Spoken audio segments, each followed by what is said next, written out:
joking. Oh, I shouldn't say that. Yeah, that's not going to be good. This is Clifton, New Jersey. The snow, it is coming down there. A lot of folks out and about taking it slow this morning. A winter storm warning's in effect there. That's right, and this is serious stuff. It but is. You got some people's attention immediately Wake 'em because up. that's right. And no snow falling this morning, but it was raining a little bit. Yeah, I noticed. I walked outside and was like, "Whoa, what happened?" And then I remember you said we had the right. chance of storms and stuff. We did. We had some really good rain here in the overnight hours. Good, 1/2 to 3/4 of an inch in many spots, at least across central North Carolina. This is 8:30 in the morning yesterday. All right, so almost 24 hours ago. And we had one coastal storm coming up into the northeastern Atlantic, or rather into the eastern side of the country. Now here's our second storm. This is the Snowmaker, and it's going to be bringing in the snow to New England. They're expecting not just inches but feet of snow. New York City, it's not in Boston yet, but they are expecting a good 20 to 26 inches of snow in Massachusetts. But yeah, New Jersey all the way back into Pennsylvania, it's just going to be a mess. For everybody else down here to the south, it is a rainy event. In our westward facing slopes for the mountains, we have a few snow showers. They're not going to be accumulating much, but you're going to probably see some flakes flying if you're looking at any of the snow cams, any of the ski resorts back up there to the north and west. We're going to have a clearing trend today. It's going to be beautiful. It's going to be very windy, though. Back up here into our mountains along that Blue Ridge. Wind advisories for Surrey and Wilkes County until midnight tonight. High wind warnings where you see that gold shading for Allegheny and Ashe and Watauga counties. And so, yeah, it's going to be a blustery day. Here in the Piedmont, we are expecting high winds, but we don't have any advisories. We probably won't reach that threshold.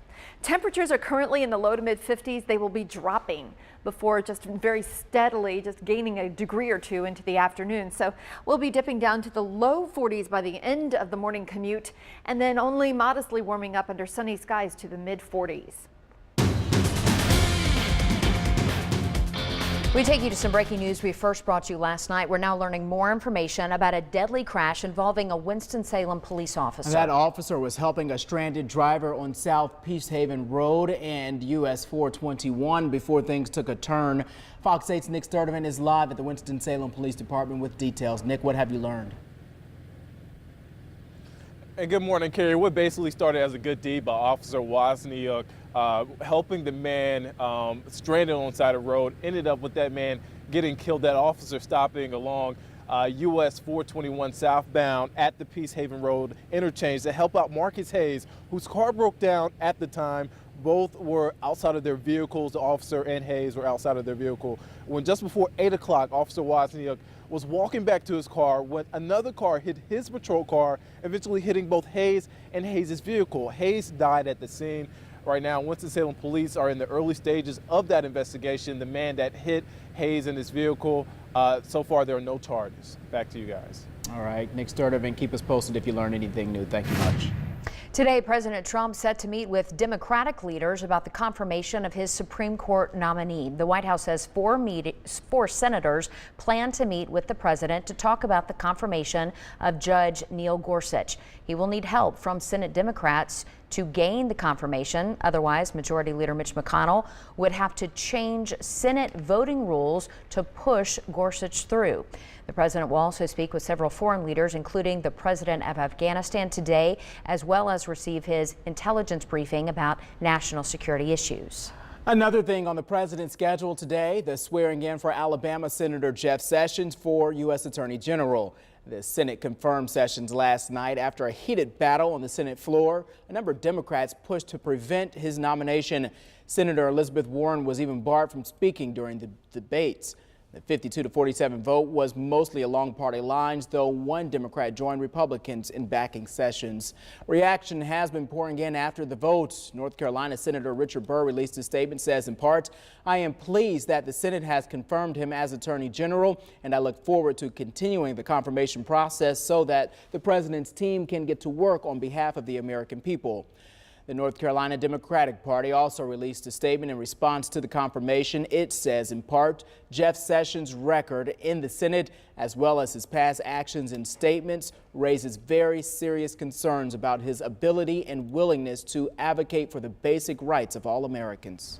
Governor Cooper in a tense battle with the General Assembly after a panel of judges sides with him, temporarily stopping the confirmation hearings for our governor's cabinet picks. The state legislature passed a law that requires the governor's cabinet nominees to undergo confirmation hearings before being sworn in. This is a major change. The governor said that the law, which was passed only weeks before he took office, is unconstitutional, and now judges are agreeing with him.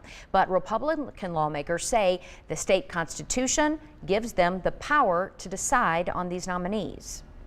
We ought to do everything we can to give the people confidence that our state leaders will be accountable to them. The court was absolutely correct in its ruling, and the court should not be intimidated. Another hearing about this new law, it is scheduled for tomorrow. Still no word on the fate of President Trump's travel ban. The Ninth Circuit Court of Appeals in San Francisco is deciding whether a lower court's ruling to halt the executive order was justified. 6 states have filed lawsuits against the ban. Yesterday, President Trump told a group of law enforcement officials he wanted to give travelers a month's notice before signing the executive order, but was told no. There's no word on when the panel will make a ruling. And while the court hears arguments about the travel ban, the fate of many people at a local refugee resettlement agency, it all hangs in the balance. One man now living in Greensboro says he left the Republic of the Congo and started the process to come to the United States. But the resettlement agency says the president's order could delay the man's wife and his daughters from joining him here. Refugees who are already here and have already been living in Greensboro for months, if not years, they're worried now that their family members are never going to come to live in the same place with them ever again. I was chosen to go out with them because if I come here, maybe sometimes if I start to work, I can start to send money until the moment she can come here. The president's order also cut funding to refugee agencies. Church World Service Greensboro says they're now holding more private fundraisers. A Greensboro clinic is offering health care to refugees in our area. The Immigrant and Refugee Clinic at Cone Health says it has already provided care to around 250 refugees. Doctors and residents use an in-person, online, or over-the-phone translator in order to communicate and learn more about their patients. The clinic says most people who visit are from places included in the president's executive order, and they are able to receive the same care as they would at a family physician with a few modifications.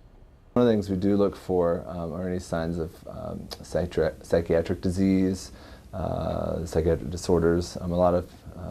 We do have a fair number of these patients who have experienced pretty significant trauma, and so we do have a process in place screening for that. Dr. Walden says refugees' health care is covered for 8 months after they arrive in the country. A Winston-Salem man faces up to 17 years in prison after being convicted of killing a brother and sister in a drunk driving crash. Officers say Robert Downey was driving drunk when he ran a red light and hit a car on University Parkway. Clinton Edwards and Mary King were killed. Downey pleaded guilty to several charges, including death by motor vehicle and also driving while impaired. A Forsyth County judge sentenced him to between 12 and 17 years in prison. An investigation is underway after someone shot into a home. Burlington police say someone opened fire into a house on Foster Street sometime yesterday, barely missing the people inside. No one hurt. Police haven't released any more details.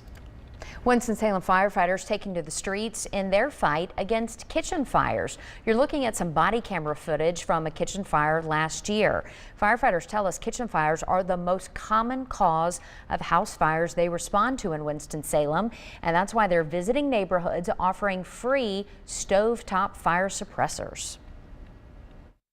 So these are the streets that our residents can expect to have firefighters coming, knocking on their doors, letting them see what this product is, offering it to them. It is free of charge. And the Winston-Salem Fire Department says if you're not home when they come to your house, they'll leave information hanging there on the door so you can have them back if you're interested.